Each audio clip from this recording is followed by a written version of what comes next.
കോഴിക്കോട് കോട്ടൂളിയിൽ തണ്ണീർത്തടം മണ്ണിട്ട് നികത്തിയ സംഭവത്തിൽ Kanthapuram A P Abubakar മുസ്ലിയാരുടെ നേതൃത്വത്തിലുള്ള സ്കൂളിന് നോട്ടീസ്. കോഴിക്കോട് കളക്ടറേറ്റിൽ ഹിയറിംഗ് തുടങ്ങി. മണ്ണുമാന്തി യന്ത്രം ഉടമ ഷറഫുദ്ദീൻ ഹാജരായി. നേരത്തെ തണ്ണീർത്തടം നികത്തിയത് നാട്ടുകാർ തടഞ്ഞിരുന്നു. വിവരങ്ങളുമായി രാഹുൽ സുരേഷ് ചേരുന്നുണ്ട്. രാഹുൽ, വിവരങ്ങൾ എന്താണ്? രാഹുൽ,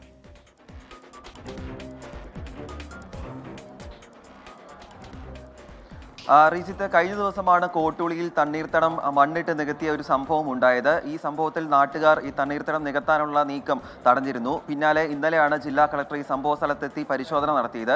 പിന്നാലെ ഈ സ്കൂൾ ഉടമയായിട്ടുള്ള കാന്തപുരം എ പി അബൂബക്കർ മുസ്ലിയാർക്കും ഈ മണ്ണുമാന്ത്രി യന്ത്ര ഉടമയ്ക്കും നോട്ടീസ് നൽകുകയായിരുന്നു.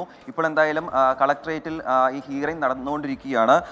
ഹിയറിംഗുമായി ബന്ധപ്പെട്ട് പറയാനുള്ളത്, ഈ മണ്ണുമാന്തി യന്ത്രത്തിന്റെ ഉടമയായിട്ടുള്ള ഷറഫുദ്ദീൻ ഹാജരായിട്ടുണ്ട്. പക്ഷേ സ്കൂൾ ഉടമകൾ മർക്കസ് സ്കൂളിന്റെ അധികൃതർ ആരും തന്നെ ഹാജരായിട്ടില്ല എന്നാണ് പറയുന്നത്. ഈ സംഭവത്തിൽ ജില്ലാ ഭരണകൂടത്തിന്റെ തീരുമാനങ്ങൾ എന്തായാലും പ്രധാനപ്പെട്ടതാണ്. അത് അല്പസമയത്തിനുള്ളിൽ ലഭ്യമാകുമെന്നാണ് നമ്മൾ പ്രതീക്ഷിക്കുന്നത്. റിജിത്ത്, ശരി. രാഹുൽ സുരേഷ് വിവരങ്ങൾ നൽകുകയായിരുന്നു.